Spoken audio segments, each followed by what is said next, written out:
Hello everyone. So we're just going to go through some of the lab manual for the different cavities, kind of a refresher on the cavities of the different serous membranes, as well as the viscera or the organs that are within the abdominal cavity or in or outside of the peritoneal cavity. Okay, so I'm on the A&P Refill side. That's what we'll be using during the remote learning of anatomy this semester. So just to remind ourselves of the cavity, we have the anterior and posterior body cavities. Remember, the posterior body cavity had the vertebral canal or the spinal cavity or vertebral cavity. Either of those are good. It also had the cranial cavity where the brain lies, but we're not going to be focusing on those. We'll learn a little bit about those later when we get to the nervous system. We want to focus on the anterior body cavity and remind ourselves of those cavities. So starting superiorly, we're going to have the thoracic cavity, which goes all the way up to about your clavicles, and then going inferiorly to the diaphragm. That's your thoracic cavity, and within that there'll be a few nested cavities. So let's go to those nested cavities. First, where's the plural? Looking forward. Oh, pulmonary. Pleural cavity. In our lab men, we say pleural cavity, not pulmonary cavity. All right, that's also within the thoracic cavity. That's where your lungs will be. And then nested even more in the thoracic cavity is the mediastinum. You see it's also going to take the shape of the heart there. Heart leans a little bit to the left. It's also going to have the pericardial cavity. That's in between. This mediastinum is in between the two pleural cavities. So let's look now at the pericardial cavity. Oh, I'm not seeing it here. So let's see if we type it up here. Pericardial cavity. Apparently I missed it. Okay, there it is. Has its own cavity, and it's going to have its own membranes. Okay, so let's go back to body orientation. Click this button to go back. Okay, I'm still learning how to use this.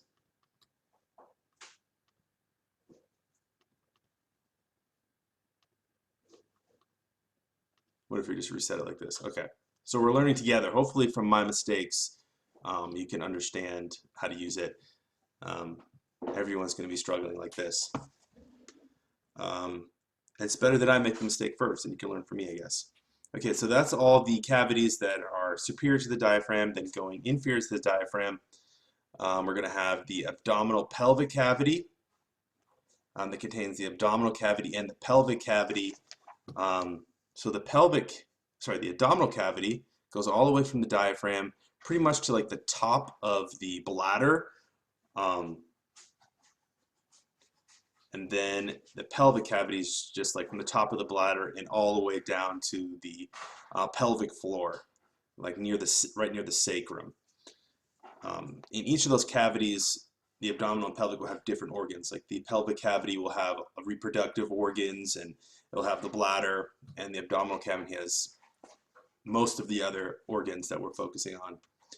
Okay, so that's a refresher on the cavities. We actually have one more cavity I want to focus on, and I'm just going to write it in here. As we get better at this, I probably won't use the search bar as much, but I think if you're confused how to find something, like looking your lab manual, this should be your guide for how to use the website. If you find another bolded word or something in a list that you need to find, you can just type it into the search bar. So peritoneal cavity. Boom. We're there. Okay, so there's also this peritoneal cavity within the abdominal cavity, and that's in blue. That's all of this blue.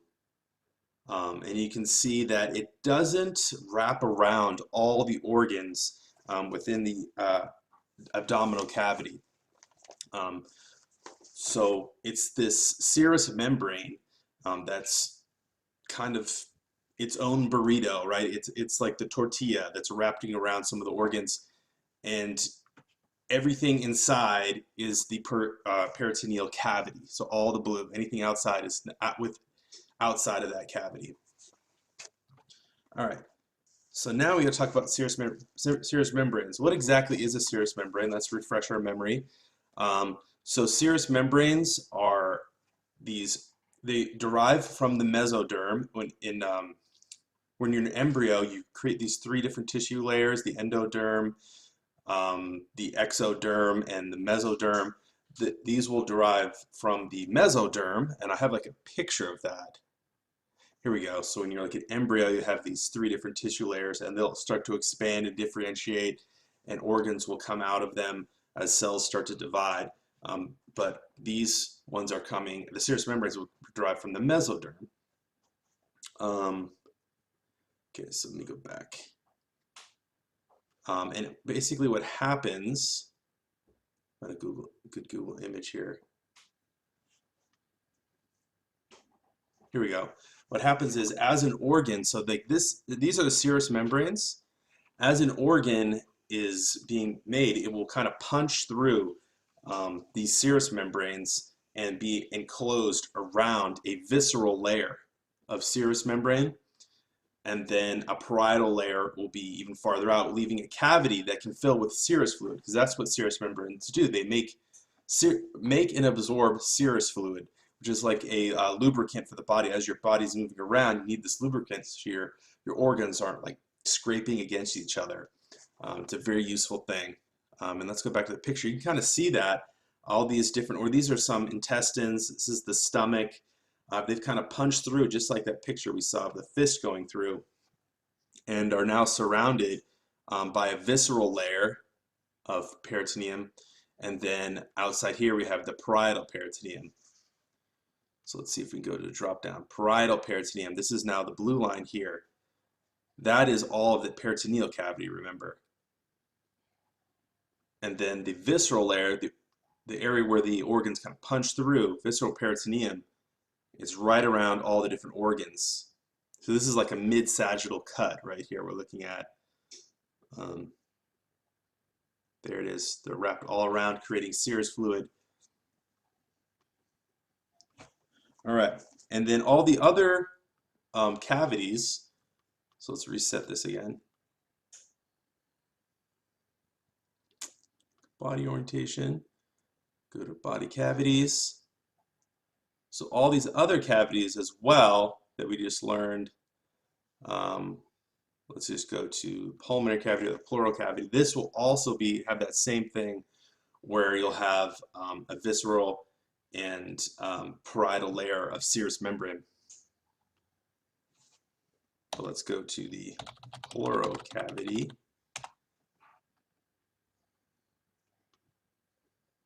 You can get a better view of it.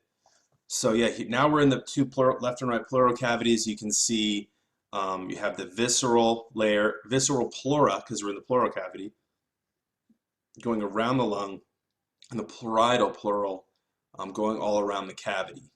It's creating this serous fluid that fills the cavity here, the pleural cavity. Okay, so that's the general idea. Now if we go back to that peritoneal cavity,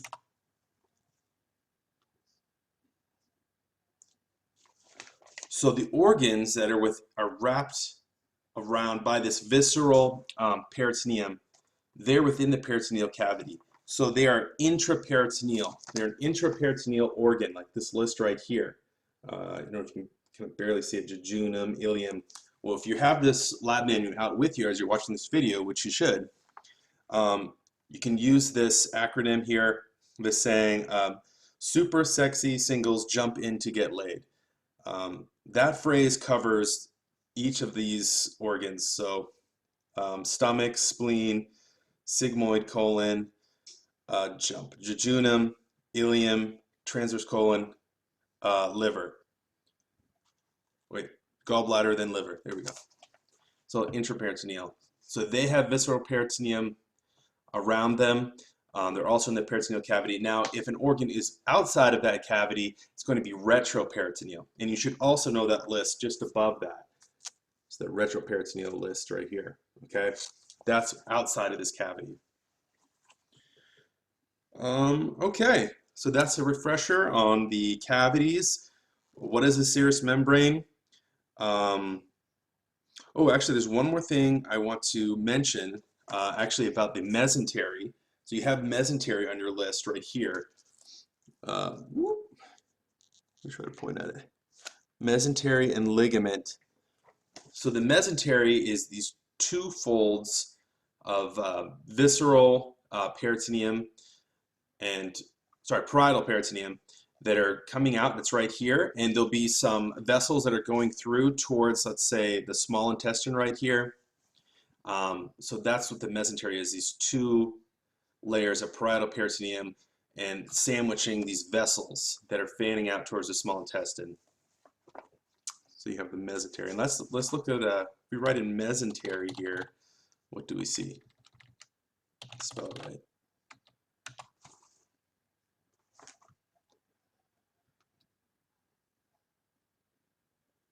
Here we go, mesentery, all this blue. So it looks like I could have just used this drop-down menu. All right. Also, okay, omentum's on there, so I'm noticing a lot of things I missed. We also want to know the omentum. Now, this is another extension of the parietal peritoneum coming out. Now, the greater and lesser omentum, now what these are is actually some adipose tissue and lymphatic tissue. What its main role that they are theorizing that it does, it has a strong immune function. However, if you are grossly obese, it can actually contribute a little bit to like store a lot of fat right there in the omentum. All right, and the ligament. So let's look at the falciform ligament. I think that's a really good one to use for this, falciform ligament. What this is also on in your lab, something that you need to know. Falciform ligament. Maybe they're calling it something else. So unfortunately, that's not in the list.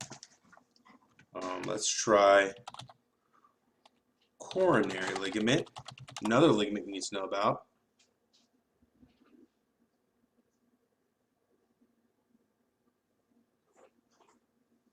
All right, so we're gonna go to Google. See if we can get a good picture of this. Falciform ligament. Looks like I'm loading. It's a really good picture right here. So what the falciform ligament is, now this isn't a ligament like before when we were learning about like a ligament that goes from bone to bone that's dense regular connective tissue. So it looks like I'm still loading.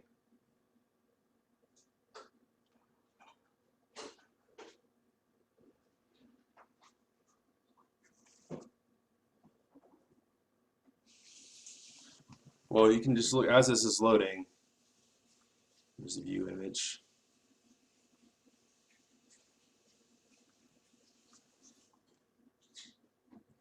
Well, this is the liver, it's just below the diaphragm, and you'll see there's some parietal peritoneum coming out, a double folded layer of parietal peritoneum coming out. Also, this back here is a double folded layer. This peritoneum is coming out, it's going through these two lobes of the liver, and it's coming out and attaching to the anterior body wall. And this coronary ligament is this double folded parietal peritoneal layer that's coming out to the superior body wall of your abdominal cavity. And it's attaching there. So it's just like it's connecting the liver to those areas, and that's what we're calling a ligament for this section, for the cardiovascular section. So keep that in mind. And now I think we're good. We covered everything. Just want to remind you guys that as I learn this software a little bit better, and I get better at editing these videos, I'll be able to help you guys out a lot, hopefully, from 9 to 11 and 4 to 6 p.m. Every day, Monday through Thursday. All right, thank you. Good luck studying, guys.